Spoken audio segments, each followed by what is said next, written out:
World Championship as we continue things here. We have a few more series to get done and dusted. That one's for Todd. Down towards the lower bracket. And of course, we are joined to my right-hand side once again by Maynard. We have Tasteless and we have Pig. Pig, how did it feel to steal that commentary away from Maynard? He was so keen to do it and you took it away from him. Well, you know, I mean, I'm all for handouts and helping out people who are maybe, you know, not as talented, but when the show comes on and you have a qualifying match, you need the A-team on. So I'm sorry, Maney. Yeah, Maynard got benched back there. He was super salty. He wanted to cast that match, and he was over here at the desk saying, I hope this match is horrible and Pig has nothing to talk about. But that is true. I did say that. I am that vindictive. Yeah, I was very bitter. Very bitter. Yeah, that is true. I'm not going to lie. No, it's 100%. Yeah, fair play. All right, so note to self, we just need to get Maynard to jinx it and hope a match is really bad if we want to see the most epic games that we possibly can. And him not casting it. The finals going to be terrible. Semi-finals will be terrible. Don't stay tuned. Thank you. Yeah, a great selling point here for the Intel Extreme Masters Katowice. So we have coming up next DnS going up against PtitDrogo, two of our French Protoss representatives, gentlemen, that actually, when it came to the final series in the Intel Extreme Masters Pyeongchang qualifier, they did go up against one another as well. I remember casting that over with either Todd or Rotterdam. And it was a very, very close series. So I'm expecting probably a close series here once again. Is that fair to say? I think this is a pretty close matched one. I mean, realistically, obviously, Drogo has a little bit more of history at the top level, but I think DnS has got this young ambition, this fire. We've been talking about him being really, really good for a long time, and I think he's starting to set himself up. He's kind of climbing to that next level where he's actually playing to his level on LAN. I think his games against Stefano were very clean, a big confidence booster for him. So I think DnS is going to be looking really good. Yeah, we had PtitDrogo go through Probe just before to actually get on to this round. So at least he has a bit of PvP warm-up, and these PvPs have actually been quite entertaining throughout the day. Yeah, PvP is actually my favorite mirror at the moment. It's very explosive, a lot of really cool decision-making involved in the matchup, and I like it quite a bit. I mean, DnS has slain one Frenchman, one more to go, and he gets Ryung as a grand prize. Absolutely. Well, I'm getting word that we are ready to actually go to our series here, so we can get this PvP going. DnS and PtitDrogo in the lower bracket. The winner moves on to the next round. The loser is eliminated. thank you very much, guys. A PvP Protoss versus Protoss here coming up with two Protosses casting. I don't know what else we could have hoped for. To be honest, all of these games have been good here today so far. Maybe one of the Protosses to be Dutch, because you know then it's a perfect balance. Oh, okay. I feel a little outnumbered. You found something. But I'm really excited for this one over here on the right bottom side of Backwater. We're looking at the main base of our French Protoss. It's PtitDrogo.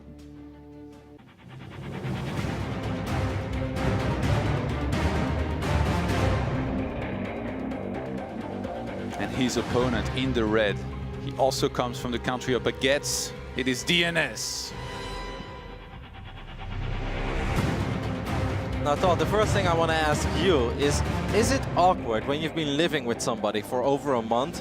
Because I know that you used to spend quite some time in Korea as well in your pro gamer days, and then you meet them in a tournament, like literally after practicing or sitting next to each other for weeks, because they were both in the team house in South Korea.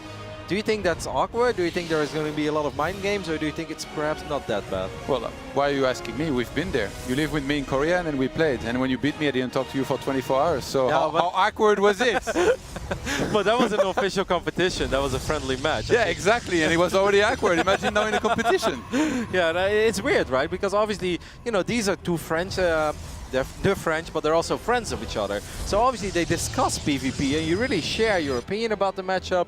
You go over things because it's kind of them against the Koreans on the Korean server, right? And they want to improve. Yeah. So they must know so much about each other. Yeah, it can definitely make for an interesting dynamic. It's always like this game of he knows what I know, so I need to try and maybe play different. Unless, who knows, maybe they play games and like it goes better for one of them, and then that will be the guy that doesn't have to change anything, just do the usual and try and make it work. Then again, I would say like, it's not like either of them plays very repetitively. I feel like they can just try and play solid mechanically, and then whoever's playing best here in the series will get the better end of things and win it. I think that DnS is the crazier player of the two. Would you agree with that? I think that from Drogo we already see a Sentry and a Stalker. This is very common. Then you're going for the fast expand. And most of the time, the most normal follow-up is a robotics facility. Now, I personally think a very good counter against that playstyle, Todd, is, well, guess what? Phoenix. Soccer. Ooh, Drogo's actually going to switch it up, though. As we've got, I believe, a little bit of first... For a second, I thought we had first person, but Drogo's actually going to switch it up, Todd, and he's going to be the one to drop a Stargate after opening Stalker Sentry. That's quite uncommon. Yeah, drop down the pylon across the map to see what units were being made. He saw one Stalker only here from DnS who goes for Stargate as well. It's quite a bit later than PtitDrogo's.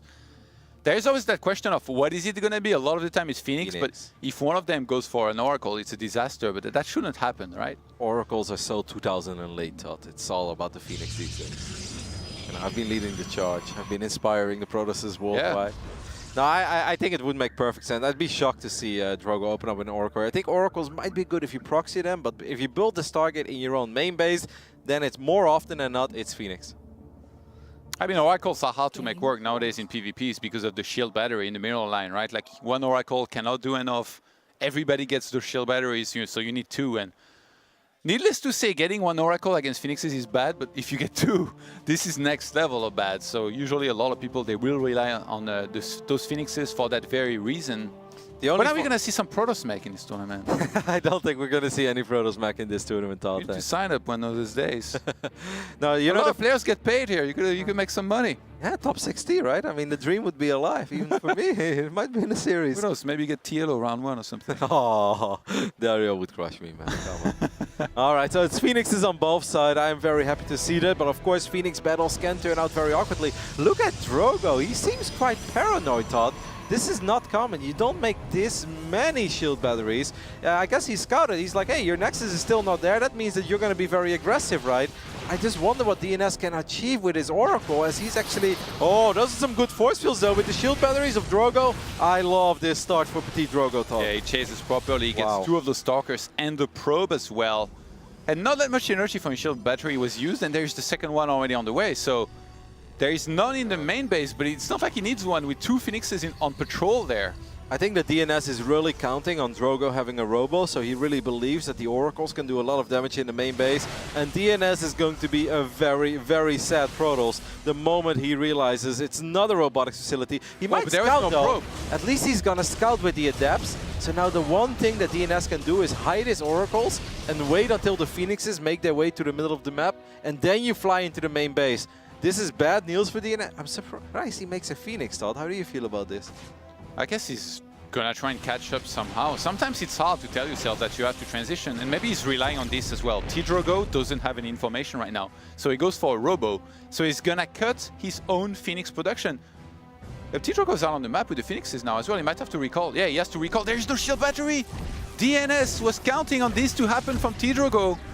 He bet on the right number, and guess what? It came here. PtitDrogo now not microing his units across the map. Gonna lose one of those Phoenixes instantly. The shield battery not quite done just yet. He's gonna take the full-on engagement. His own Phoenixes flying. Has DnS somehow is mounting a comeback somehow in this game. What a bizarre game here. What a good hold by DnS. Bought some time with his own Phoenix as well. Didn't reveal them too early. And the Oracle did a tremendous amount of damage. The Robo gets cancelled there. DnS recalls his Oracle and he's actually going to save it. The plays by DnS. Everything looked so dire, so dark on paper, and he turned in the round, Tom. An 11 Walkers lead now for DnS. Sitting pretty in a fantastic position. Honestly, like from this position as well, it's so easy to play, right? You just keep on making walkers continuously up to at least 44. You go into some kind of blink play if you want to, and then take a third base and go for an attack later on. You're just always going to have so much more than the opponents. So Drogo still has one thing, and that is that he has more Phoenixes. He actually hallucinated the Phoenix as well. This is Drogo's one chance to still come back into this game because he's down a lot of workers. He's going to fight, and he's going to harass with these workers as well. But ideally, Todd, he wants to get a Phoenix fight, and of course he wants, and he really needs to win that Phoenix fight. Yeah, what's the in production actually right now? Like both of them are committing to Phoenixes, I'm assuming. As the gases on the natural will be saturated a lot earlier for DnS. PtitDrogo didn't even start his. So if he wants to go into more Phoenixes, DnS will have a huge advantage. I mean, PtitDrogo's Walker lead really. And I mean, that shows it, right? Second Stargate already for DnS. So the one advantage that Drogo had, I would have loved to see Drogo even get a little more crazy there, Todd, and really try to push the Phoenix fight. Because the longer this game goes, the better it will be for DnS. Drogo did catch up a little bit, though, in workers, but you made a very valid point. When it comes to the gas income, And I guess Drogo is going to give up on the Phoenix production, but he still has all those Phoenixes. This feels like it's so damn hard to transition into Stalkers, or maybe he's going to go for DT stuff. Does he have a probe somewhere on the map? I think it's probably going to be Blink and just a slow transition into a third base, into kind of playing solid. I mean, he's caught back up on the Walker count, not too badly. It was 11 Walkers difference, now it is only 5. But no, maybe you're right. I see a pylon out on the map by PtitDrogo.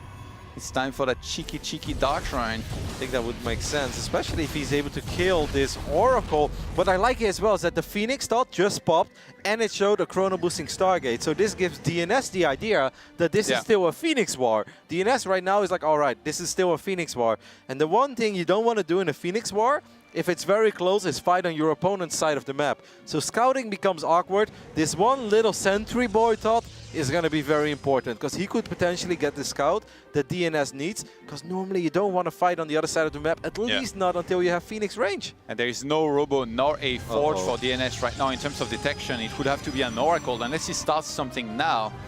As somebody who plays Phoenix a lot and who gets ahead very often, would you say it's one of the scariest things, is playing against the Dark Shrine in this position? I mean, it's all like you feel, right? You want to test out the waters, and often it really comes down to the first skirmish. I think it's so important to at least be a little bit out on the map, and if your opponent never moves out, you can obviously stack your Phoenix, stay out of range, and get a feeling for, is my opponent actually doing something cheeky or not? Drogo scouts here and sees exactly what he wants to see. 2 Stargates and Phoenix range. He's like, yes, keep chrono boosting those Phoenix dot. Those are 3 Dark Templars and there is still 0 detection. This is indeed the scariest thing and should normally not happen. You should be able to scout this, but DnS doesn't want to take that bad Phoenix fight. And I think he's straight up dead, Todd. I hate to be that guy, but I think this scout is too late. I mean, even if he survives, he would have to be off the back of an Oracle after he lost like, what, 20 plus probes? How is he supposed to salvage this? He's supposed to see this now, somehow run around with probes, start an Oracle. I don't even think he's going to be able to get an Oracle out, Todd. This is a Dark Templar showing up against a 0 detection Protoss. I mean, backup Pine is going to be warped in, but those Pines will never finish with this many Dark Templars. Wow, and just like that, PtitDrogo goes across the map and closes the show here in game number 1 with some nice little Dark Templars. That is a bizarre PvP from the beginning to the end, right? It started off really good for Drogo with the mind games, the Phoenix play against the Oracle. He had the good force fields early on. You feel everything is going his way. Then the Oracle flies in when the Phoenix are out of production position. Suddenly you think this is DNS's game. Then DnS, you know, holds. DnS gets in a good position. And then Drogo with the trick play, switching into Dark Templars. I really think that one Oracle flying in when it died, that was the worst thing that could have happened for DnS, because it saw a chrono boosted Stargate and a Phoenix pop up. I mean, normally that means that your opponent is still committing to the cause, right? That was just very, very awful timing for DnS and great timing for Drogo. The French cheese strong in this series. It's PtitDrogo doing one of the only things he could have, really, like, because if he had gone for Blink, like usually it's the most standard thing to do, you're just playing such a slow game where you don't have the initiative. The opponent could fly into your middle line any second, start killing probes. So you're kind of locked, held prisoner, basically, inside of your main base, held hostage, while the opponent can do anything he wants, expand, be greedy, tech. And one more big problem is whenever you switch into Stalkers after a Phoenix war and you have 5 Phoenixes on the map, well, guess what? Your 5 Phoenixes are super useless. The only thing you could ever do is hide them into a corner. Once the Phoenix fly into your main, you can fly into their main and at least kill 10 pros, but then all your Phoenix are going to die, or maybe you recall it once. But in the end, you're going to die. You're going to lose all your Phoenix, and you're going to lose so many probes. So it's so damn hard to transition out of it.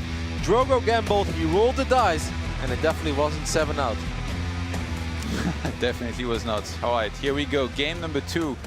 Acid Plant, starting in the bottom right-hand side of the map, playing as the Blue Protoss. It is Mind Sanity's PtitDrogo. Of course, the winner of this series will move on in the lower bracket to play against Ryung. And of course, the winner of that series will go up against either Sol or Stats. So still a long way to go to make it into the groups. So can this man somehow pull off a comeback? It is DnS. Those are the kind of games, though, Todd, that are just tough. Those are really, really tough to overcome mentally. You feel you're in a rough position at first, and then you're like, oh my god, I made all the great moves, you know, I outsmarted my opponent, I got myself in a great position, and then suddenly you still end up losing. I really wonder what DnS is going to bring to the table here in game 2. because mentally that was a tough game to deal Yeah. with. This is almost like the worst kind of game to lose, Yep. right? Because like you're doing bad and suddenly you're doing Yeah. very good. Yeah. And, like the one worst way you could lose the game, not even just like speaking about DTs themselves, right? But just the one thing tech-wise or timing-wise that will be very bad for you happens, and it's like, oh my god. I really feel like if he had had one more pylon powering the Stargates, he can get an Oracle out. Obviously, it will not be good, right? He was always going to lose a ton of probes. But then it's manageable, and then you can also fly to the other side of the map and You know start what, doing what damage. actually made PtitDrogo be able to close the show like this so convincingly is that his last scout, he saw there was one pylon powering both of the Stargates, he and the saw fleet it as beacon well. being added. So he's like, I think if he hadn't seen that, he sends one DT per minute line and then kills a lot of probes, and then maybe DnS barely survived with no probes. Yeah, But now he good was point. like, one pylon? Yeah. Let's go. He saw the jackpot. He not only saw the single pylon, but he saw everything he wanted to see. He's like, yes, fleet beacon, double Stargate, make those How's that Phoenix range, buddy? Yeah, that's, I mean, funny game. Really, really fun PvP with lots of mind games. And that's kind of what we expected, right? These two guys, they were practically sitting next to each other for weeks. They know each other inside out. And yeah, then it becomes tricky to play a PvP best of 3 against each other in a big offline event. Game number 2 so far, thought nothing too crazy. We see the Stalker Sentry for DnS. Double Stalker for Drogo could potentially mean some Stalker aggression if he decides to proxy a pylon. Yeah, you can take out that pylon very easily as well with that when it comes out. I don't know, like you said, like you thought that DnS was the crazier player and stuff, but I feel like historically, like maybe as of late, he's been more aggressive, but historically, or initially in France, when he played LAN tournaments and stuff, before he was really good, he was known as a very passive player that would barely ever attack. He literally would sit back, expand, keep on taking, take a lot of bases, and be a fairly slow player for the most part. Or at least that's what I know him as. Now, obviously, like when you get better at Starcraft, you can't really exactly play just one style, especially as Protoss. Yeah. You need to throw in a lot of attacks, and he's got very good at those. This is a little bit sloppy here by Drogo. He's way too far out with his 2 Stalkers, and he had no vision on top of that ramp. So 2 Stalkers obviously no match for 3 Stalkers, no matter what your name is. But Drogo does have the 2 Adept follow-up, and this is where things get interesting, Todd. We know the devastating amount of damage that 2 Adepts can do if they sneak into a main base. And we are used to seeing the 2 Adept opening, but seeing Stalker Sentry and then 2 Adepts is a little less common, but DnS did just scout it with his hallucinated Phoenix. He saw it, but was he looking? Oh yes, absolutely. Don't do it. That'd be a pretty bad idea. 2 shield batteries on the way for PtitDrogo on the other side of the map. One was at the expo, one in the main. And upon scouting, he realizes there's nothing to worry about on his side of the map. He's like, you know what? Let me just cancel that. Now grabs a Robo and a Forge. And I think PtitDrogo, in this game, it looks like he wants to head into, you know, a much more standard style without tricky Stargate or DTs, and then just go into a 3rd base here eventually. Seems like we're having a little bit of an issue here. Hopefully it will be resolved very soon. Drogo cancelling that battery in the natural makes me wonder though, Todd. I mean, he scouted multiple sentries, so obviously he doesn't have to worry about Stalker aggression. But at the same time, you cannot underestimate these sentry pushes either. Yeah. And it is nice sometimes to have a battery there. I mean, the investment You get is 75 massive. minerals back in the first place, but then you have that defensive option out of the way for some time. But you know what they say, a mineral saved is a mineral earned. Yeah. But I mean, technically, he wasted 25 though, Todd. Yeah, but he saved 75. I know. You need to look at the bright side, you know? It was just a When bad that investment. crypto goes up. It was just a bad investment, man. The market is rough these days. You put in 100, you get 75 back, Todd. All right, we've got the adapt. Seems like the lag has been resolved. You might actually couldn't let it commit this time. Might get a sentry. No, Wow. good force fields. So the only thing that Drogo is going to get here is a single probe. Sitting ducks. That's what these adepts were. Shooting ducks in a barrel. They looked quite... They were caught between a rock and a force field, though. Between a mineral and a force. These adapts are going to finish up as well. Perhaps he's going to be able to get a sentry. Yes, he does. One of them broke free. That's actually maybe... Oh, the adapter. I thought it was going to be able to get a probe as well, but that's not going to happen. At least some lost mining time, right? Adapts are just annoying because you have to show so much respect. You cannot just keep mining when 2 adapts are behind your mineral line because you're going to end up losing 4, 5, 6 workers in the blink of an eye. And that's why you see these guys pull away all the probes as quickly as possible. Yeah, Adepts is like the most expendable unit of Protoss almost with the Zealot. Like it used to be the Zealot only, but nowadays the Adept, like it's just so cheap in gas and they can do a lot on the mineral line. If you lose 2 Adepts and you kill 6 Walkers, you're pretty damn happy. I think DnS has a pylon right in the middle of the map, middle left side, is that correct? This kind of pylon is really annoying because if Drogo ever decides to move out, he's going to warp in 2 Adepts and those 2 Adepts will show up behind your middle line. And a single shield battery, guys, is not going to save you. If the Adepts fire at the same time, like if you attack move and you shoot at random targets, he won't kill anything for quite some time. But if you keep the Adepts together and you shoot at the same time, I mean, you just one-shot probe, so it is something you really have to worry about. I like DNS's setup for this game, Todd. I really feel it's been solid. I feel this is the type of game he likes to play. And now already having the mobility and the freedom with this Warp Prism. Oh, nice. He's ready for the pickup as well. Sentries done. don't do enough damage against the Prism, so that's 3 probes sniped and the Adepts able to get out from there. In an absolute mirror, though, these little attacks do really stack up, right? I mean, it's a couple probes over and over again. It's a little bit of lost mining time. I just like the momentum that DNS has created for himself in this game. Ooh, actually shades towards the natural here to try and get some more probe. Gets one more. PtitDrogo, notoriously in this position, when he goes for a lot of gateways like this, just before taking his third, he loves to be aggressive. For a long time, he was always that guy that would move across the map and try and get a cancel on his opponent third just by having a couple more units. Either he gets a bad engagement out of you and then he wins the fight and usually the game behind this, or he forces a cancel, which is also good for him because he's getting his own third off the back of this. But now it's a complete mirror. The numbers are virtually identical right now. It's 31 army to 27, 46 walkers to 46. So if PtitDrogo moved across the map, it actually would be a big risk. So I have a question for you, Todd, a little bit of theory crafting. I'd like to hear what you say. If you're 100% sure, right, that your opponent is playing a very heavy gateway style with a couple of Immortals, Archons, but mostly lots of Zealots, how would you feel about getting Glaives instead of charge yourself? I feel like you have to attack if you go for that and then just get a perfect setup before there is too many Archons, because otherwise you die. And like this is what we've seen in the past a lot, but because they both go for charge, they might just take it slow. Like this game could evolve into pure madness if either of them tries to transition. Like I feel that Zealots are absolutely phenomenal when the armies are still smaller, right? And the Archon count isn't that big. Of course, Archons and Immortals are fantastic against Adepts too, but there are some styles which are super Zealot heavy, right? They don't take their 5th and 6th gas, and they just warp in tons and tons of Zealots.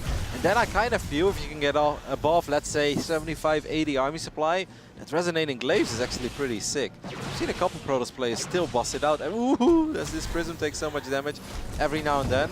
And I think the power of Adepts in those big armies cannot be underestimated. And DnS finding some damage here, getting 4 more probes, not bad. Across the map, is he ready though? Guardian Shield already used. PtitDrogo is going to move up the ramp. There is 4 Archons on both sides, but 3 Mortals against 2 in DNS's favor, who's going to move down the ramp and try and engage.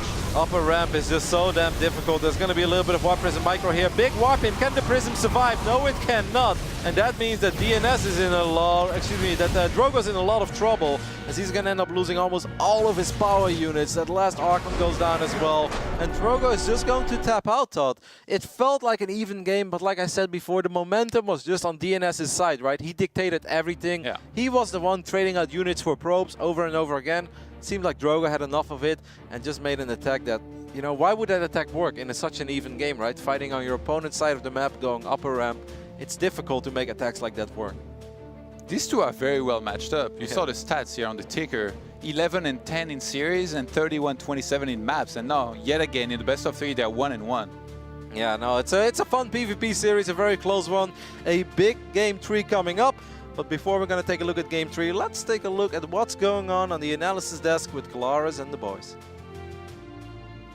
That's right, thank you very much. We are in the midst of a series going on at the moment between Soul and Stats, and it's 1 game down, and it's not exactly the result you would expect. Maynard, you're currently in that series. Inform us. I am, and if you came and had a look at the score, just jumping into it, you never saw any of this series. That is not a misclick from myself. Soul is actually 1-0 up on Stats. He proxied some Cyclones, went for some Medevac drop play, and used Cyclones to give himself a great edge and power through Stats' defense on Blackpink.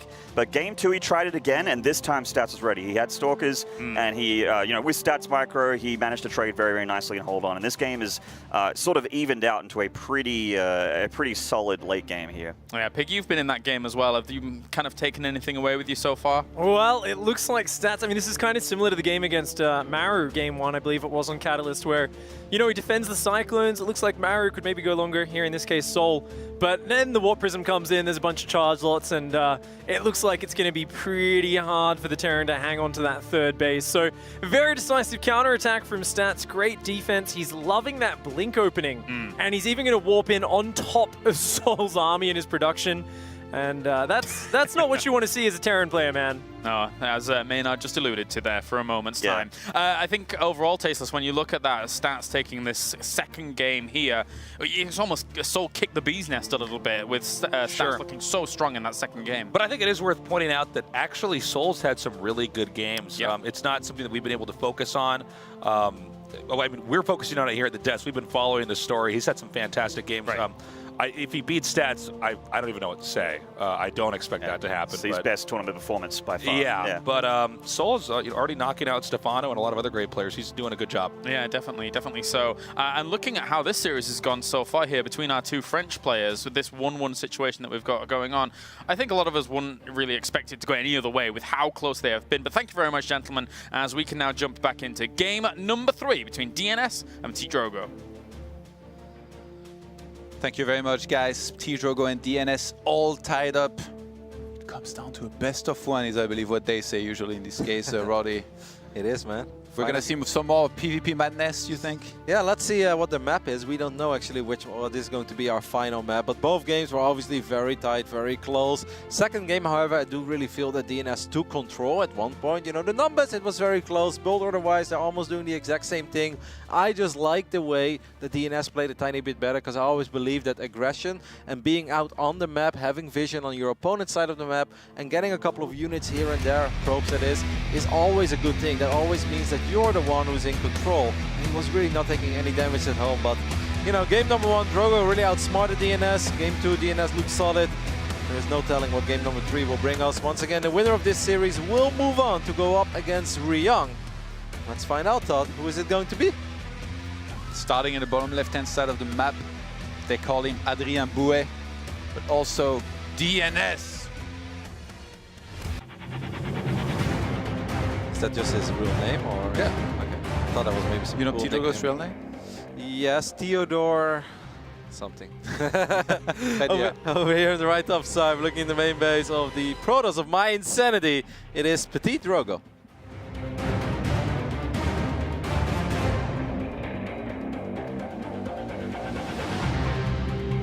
Must be hard mentally after that game 1 and 2, because even though PtitDrogo won game 1, it's not like he was super far ahead or anything. Then again, it's PvP, right? You can just chalk it up to that a lot of the time. But you still have to be very strong mentally to be able to do that. I honestly think this is a matchup where it's very hard to keep yourself in a strong mental place throughout the best of 3, because you start overthinking stuff. You really try to outsmart your opponent on multiple levels, and sometimes you're taking it way too far. You're thinking what he's thinking, and then I'm thinking that he's thinking, and maybe I should do this. And sometimes you get so carried away that whatever you're doing doesn't make any sense anymore. Now, of course, these guys are professionals. They are, I would say, tournament veterans by now. I mean, this is not their first rodeo. They've been to so many tournaments over the years. But in these high-stakes moments, I mean, this is it, Todd. Tournament life is on the line. It is really hard to keep things in check in your brain when it comes down to PvP and all the madness that is involved in this matchup. And I'm sure both of them would love to take a shot at Ryung, by the way. I mean, I felt that Drogo looked all right against Maru. I really felt he did. You know, he had a rough start, losing his first Oracle and stuff, but still turned it into a game. He got some praise from Maru in the interview. Maru Yeah. said he's like a pretty good player and stuff. I mean, that's the most you're ever going to get out of Yeah, Maru. exactly. Like, it's basically the best world player. Yeah. Very kind, you know. I thought Maru was going to go full savage and be like, I don't even know who this guy was like, for the series. But no, he was like, no, PtitDrogo is actually pretty good. So It was really funny. Long story. Never mind. Let's focus on the game. I had a story. save it for the desk. Yeah, right? yeah, That's exactly. what It's more for desk. If we have a little bit of downtime, I'll share the story. Let's keep a close eye on this PvP, because this is a big moment for both these French Protosses. It's always sad to see two friends go up against each other and then the loser is going to get eliminated. Like, I don't know. Sometimes the winner will advance, right? Sometimes I That's just right. wish that everybody could win. I'm a softie. Yeah, especially the French. We need it. We need it now. It's a tough bracket, though. Again, like Yeah, this the one winner- is really sick. The winner of this one has to beat Ryong, and then one more match. Maybe stats, maybe Soul. I mean, Soul taking it to stats, winning that first game, that's pretty bizarre. But sometimes, you know, when you kick stats in game number 1, like Alara said, it's like kicking a DnS. He gets very angry, and you play against the different Protoss in game 2 and 3. That's something Katowice would say for sure, yeah. It's been a great tournament already for Soul, though, as Tatel said as well. Multiple impressive victories for him. That's nice as well, because Soul's also one of those talents, kind of like DnS, right? That's been getting a lot of praise and love in the European scene. They're part of this very elite club, the 7,000 MMR club, right? Yeah, very few people have been there. Now, once again, we have some Phoenixes on the way for Drogo, and also Todd, an extra gate, and now he's proxying some pylons. So this is kind of like something that Hero showed us in the GSL. You're gonna get Phoenix gateway aggression against DnS, who's going to scout here, and this is a really big scout, Todd. This is a moment where there is supposed to be a Nexus there. The moment there is no Nexus, it's red alert. DnS knows it, warps in an extra shield battery. But Yeah, one in the main base, one in the natural. He knows he's going to be hit in multiple places at once. DnS trying to get ready right now. He's got a bunch of force fields to work with. If he can trap these Stalkers, oh my god! no! He misses! I really felt he could have got something there, Todd. I think if he traps those Stalkers, If he traps those four Stalkers, he he's wins won the game. Yeah, he kills all of them because he's got shield batteries. Now the Phoenix flies in. One of the Stalkers get lifted immediately. These force fields not super impactful. Shield batteries, however, can be very impactful. How good are these batteries, Todd? They're good, but are they good enough here right now? DnS trying to stay alive. He's taking so much damage from the massive amount of Stalkers of PtitDrogo, the Phoenix. The Out of batteries energy, are I so guess. sick. Those shield batteries are so Yeah, freaking he's gonna good. re-wop in. He shouldn't chase. There's no need to chase. You've got an Immortal on the way. Your opponent had... This was very unnecessary. I understand he really wanted to get the kill, but so risky. I'm surprised that Drogo is doing this with a single Phoenix. All he wants to do is lift the Immortal, but Todd, he actually needs to kill the gateway units. Yeah, the Phoenix is just gonna have enough energy here to go for this. But now the Stalkers on the ground of DnS are cleaning up that of PtitDrogo's. This might be it here. Wow. DnS with the appropriate defense against the aggression of PtitDrogo, who's now gonna try and rely on some Adepts and an Oracle. But there's a achieve shield some battery in the economic main, damage. right? You said there was a shield battery in the main? But I guess if he gets the Adepts there, that could be very bad. For DnS, he's again overextending. Does he have a recall? Ooh, this could be very bad. Or maybe a probe in the ramp. Not too many probes to die he here, though. shades I in the mean, natural. the worst thing that could happen. Oh, big stasis, perhaps. I mean, Drogo, if you want to drop a stasis, I would have loved to see him go for some kills there, Todd. Especially since he's actually expanding himself. I think if Adepts shaded into the main base, he could have had like 15 probes. Damn, really solid play by DnS, though, Todd. I want to point out a couple of things. That probe scout that saw no Nexus, that's absolute cash money. Because without the extra batteries, he is so dead. And it was just early enough. If it had been 5 seconds later, then that probe dies further out of the ramp, and then he doesn't see whether there is a Nexus or not. So it was perfectly timed. Perfect scouting and then perfect reaction. Don't underreact. Well, Just the force fields were butchered. But That's true. That's true. But I meant like the defensive batteries, right? You saw how good those batteries are. Units just don't die in these early skirmish numbers when you're looking at like 18, 20, 16 army supply. Shield batteries are godly. They're unreal good. And now DnS obviously has the army. He's got the tech. He's got the Immortals. Now Drogo is going to try to counterattack with the Adepts. But Todd, is there any stopping this army of DnS? it's going to be tough. PtitDrogo would need, I don't know, some sort of sentries here to force field, get ready with something across the map, going for the counterattack. But on his side of the map, he has almost nothing. And there is a prism. DnS can easily go up the ramp, keep on being aggressive. PtitDrogo going to go for the recall here in the main base and try and defend up the ramp. He's actually wrecking the middle line here of DnS across the map. I don't know why he's killing the Stalker. I guess he was paying attention at home. He's trying to hold his ramp, but DnS is ignoring these force fields. He's going to elevate everything in the main base. DnS lost a lot of workers at home, but there is a good chance that he's just going to straight up win the game with the Prism. There is so much micro potential here, and force fields are not going to stop this army. GG. DnS will be the one to advance and go up against Ryong. Congratulations to him, a solid series here throughout. Yeah, really That good scout comeback. perfect there. The one game that he lost as well, it feels so unique. You're right, it will happen the one time that you miss a Dark Shrine, that you kind of think your opponent's not going to go for it. I enjoyed it. I thought it was a very fun PvP series. See good sportsmanship between these two friends. I loved it, Johan. Any final thoughts about this best of 3? Oh, it was great. I can't wait to see what DnS can do up against a very strong Ryong later on. You believe? I believe. Alrighty, Johan believes. Perhaps I believe as well. DnS has been looking mighty fine also against Terran. For now, we're gonna head over to a very small break, and after that, we'll be back with Smix and DnS.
Hello and welcome back, everybody, to the Intel Extreme Masters Katowice 2018. We had our first lower bracket match on the mainstream, and it was in the Battle of the Frenchies. DnS comes out on top over Drogo. So first of all, coming into this match, Drogo being a close friend of yours, and also someone you have a pretty even match history with 11-10, did you feel like you had to change how you play at all, or did you think, oh, if I just play my own style, I'm still confident I can beat him?